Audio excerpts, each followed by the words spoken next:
Hi friends, അസ്സലാമു അലൈക്കും. Welcome back. ഇന്ന് ഞാൻ നല്ല ഉണക്ക സ്രാവും മാങ്ങയും വെച്ചിട്ടുള്ള അടിപൊളി ഒരു അച്ചാറിൻ്റെ റെസിപ്പിയാണ് കേട്ടോ കാണിക്കാൻ പോകുന്നത്. ഞങ്ങൾ തിരിച്ച് റിയാദിലോട്ട് പോകുമ്പോൾ കൊണ്ടുപോകാൻ വേണ്ടിയിട്ട് ഉണ്ടാക്കുന്നതാണ് കേട്ടോ. അത് മാത്രമല്ല, എൻ്റെ ഉമ്മ ഉണ്ടാക്കുന്ന എല്ലാവർക്കും നല്ല ഇഷ്ടപ്പെടുന്ന ഒരു അച്ചാറും കൂടിയാണ്. അപ്പോൾ തീർച്ചയായിട്ടും എല്ലാവരും റെസിപ്പി മുഴുവനായിട്ട് കാണുക. കണ്ടിഷ്ടപ്പെട്ടാൽ ഒന്ന് ട്രൈ ചെയ്ത് നോക്കാം കേട്ടോ.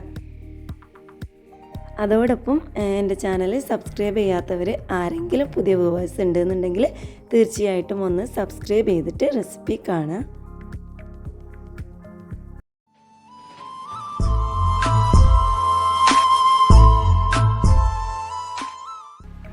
ഈ അച്ചാർ ഉണ്ടാക്കാൻ വേണ്ടിയിട്ട് ഞാനിവിടെ 2 വലിയ മാങ്ങയാണ് കേട്ടോ എടുത്തിട്ടുള്ളത്.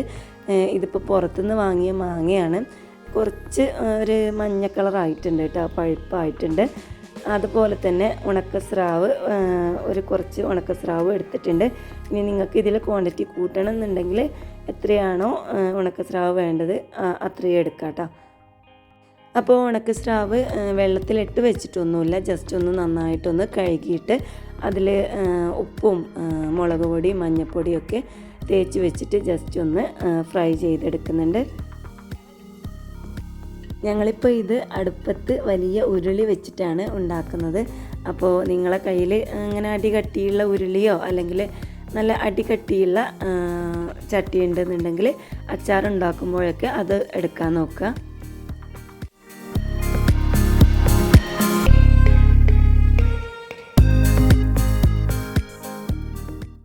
അപ്പോൾ മീനൊക്കെ ഒന്ന് ഫ്രൈ ചെയ്ത് കഴിഞ്ഞിട്ടുണ്ട്. ഇനി ഇതിലോട്ട് ഞാൻ വെളിച്ചെണ്ണയാണ് കേട്ടോ ഒഴിച്ച് കൊടുക്കുന്നത്. ഇനി നിങ്ങൾക്ക് മറ്റേ നല്ലെണ്ണയിലോ ഒക്കെ ഉണ്ടാക്കണമെന്നുണ്ടെങ്കിൽ അങ്ങനെയും ചെയ്യാം. ഞാനിപ്പോൾ നാടൻ വെളിച്ചെണ്ണയാണ് എടുത്തിട്ടുള്ളത്. ആവശ്യത്തിനുള്ള വെളിച്ചെണ്ണ ഒഴിച്ച് കൊടുത്തിട്ട് അതിലോട്ട് 1 ടേബിൾ സ്പൂൺ ഫസ്റ്റ് ഉലുവ ഇട്ട് കൊടുത്തിട്ടുണ്ട്.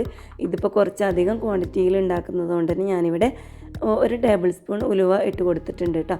ഉലുവയ്ക്ക് ഒന്ന് പൊട്ടി വരുമ്പോൾ 1 ടേബിൾ സ്പൂൺ കടുകും കൂടി ഇട്ട് കൊടുത്തിട്ട് നന്നായിട്ടൊന്ന് പൊട്ടി വരട്ടെ. എന്നിട്ട് അതിലോട്ട് കുറച്ചധികം തന്നെ കറിവേപ്പിലയും കൂടി ഇട്ട് കൊടുത്തിട്ട് നന്നായിട്ടൊന്ന് ഇളക്കി കൊടുക്കുക. ഇനി ഇതിലോട്ട് ഒരു 10 അല്ലി വെളുത്തുള്ളിയും ഒരു ചെറിയ കഷ്ണം ഇഞ്ചിയും കൂടി ചതച്ചത് ഇട്ട് കൊടുക്കാം. ഇനി നിങ്ങൾക്ക് ഇഞ്ചി വെളുത്തുള്ളി കുറച്ചധികം വേണമെന്നുണ്ടെങ്കിൽ ഇട്ട് കൊടുക്കാം കേട്ടോ, നല്ല ടേസ്റ്റ് ഉണ്ടാവും. തീരെ കുറച്ച് ഇട്ട് കൊടുക്കരുത്, അത്യാവശ്യം ഇത്ര തന്നെ ഇട്ട് കൊടുക്കാൻ നോക്കുക.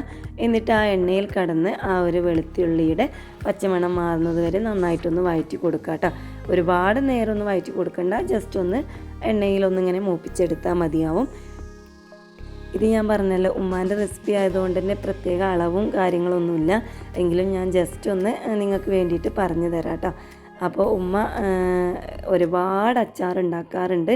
ഉമ്മ അധികം ഉണ്ടാക്കുന്ന അച്ചാർ എല്ലാം മിക്സ് ആക്കിയിട്ടുള്ള അച്ചാറുകളാണ് കേട്ടോ.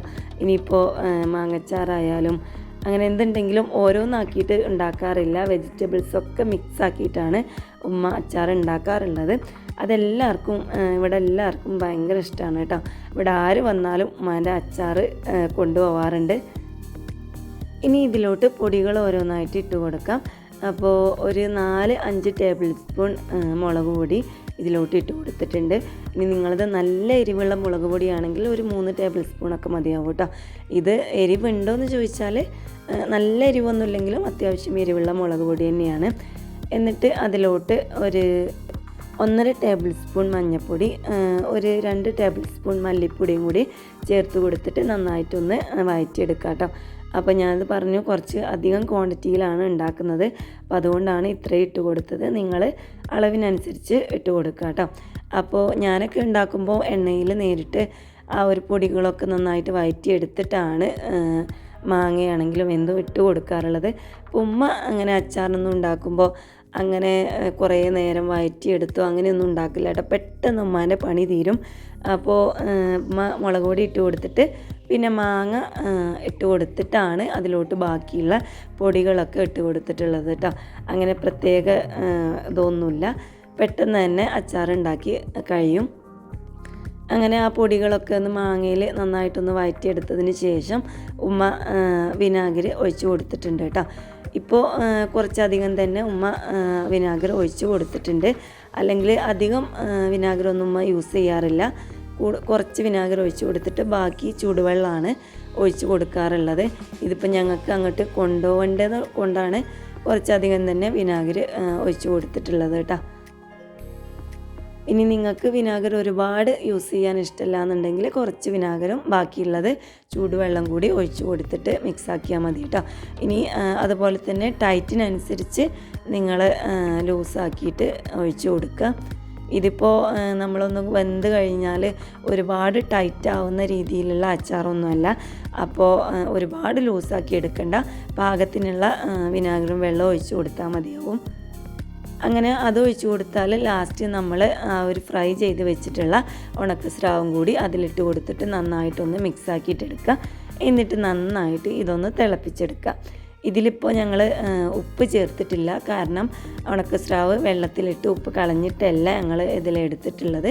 ഉപ്പോട് കൂടിയിട്ട് ജസ്റ്റ് ഒന്ന് കഴുകിയിട്ടാണ് കേട്ടോ ഇതിൽ അച്ചാറിന് വേണ്ടിയിട്ട് എടുത്തിട്ടുള്ളത്. അപ്പോൾ എല്ലാം കഴിഞ്ഞിട്ട് ഉപ്പ് നോക്കിയിട്ട് അതിനനുസരിച്ച് ഉപ്പിട്ട് കൊടുത്താൽ മതി. ജസ്റ്റ് ഒന്ന് നന്നായിട്ടൊന്ന് തിളച്ച് വരുമ്പോൾ ഈ മീനിലുള്ള ഉപ്പൊക്കെ ഒന്ന് ഇതിൽ വരുമ്പോൾ അതിനനുസരിച്ചിട്ട് ഉപ്പ് ഇട്ട് കൊടുത്താൽ മതിയാവും കേട്ടോ. അപ്പോൾ ഇത്രയേ ഉള്ളൂ ഉണക്കസ്രാവ് വെച്ചിട്ടും മാങ്ങ വെച്ചിട്ടുള്ള അച്ചാർ ഉണ്ടാക്കാൻ വേണ്ടിയിട്ട്. ഞാൻ പറഞ്ഞില്ലേ, ഉമ്മാൻ്റെ അച്ചാർ പെട്ടെന്ന് തന്നെ ഉണ്ടാക്കി കഴിയുന്ന ഒരു റെസിപ്പിയാണ്. അപ്പോൾ തീർച്ചയായിട്ടും നിങ്ങളാരെങ്കിലും ഇതുപോലെ നാട്ടിൽ നിന്നൊക്കെ പോകുന്നവരുണ്ട് എന്നുണ്ടെങ്കിൽ ഇങ്ങനെ ഒന്ന് ട്രൈ ചെയ്ത് നോക്കുക. അതോടൊപ്പം എൻ്റെ ഈ വീഡിയോ ഇഷ്ടപ്പെട്ടാൽ തീർച്ചയായിട്ടും സബ്സ്ക്രൈബ് ചെയ്യുക. ഒപ്പം തന്നെ നിങ്ങളെ ഫ്രണ്ട്സിനും മറ്റുമൊക്കെ ഒന്ന് ഷെയർ ചെയ്ത് കൊടുക്കുക കേട്ടോ. ഇൻഷാ അല്ലാഹ് അടുത്തൊരു ദിവസം നല്ലൊരു വീഡിയോ ആയിട്ട് വരാം. അതുവരേക്കും എല്ലാവർക്കും അസ്സലാമു അലൈക്കും.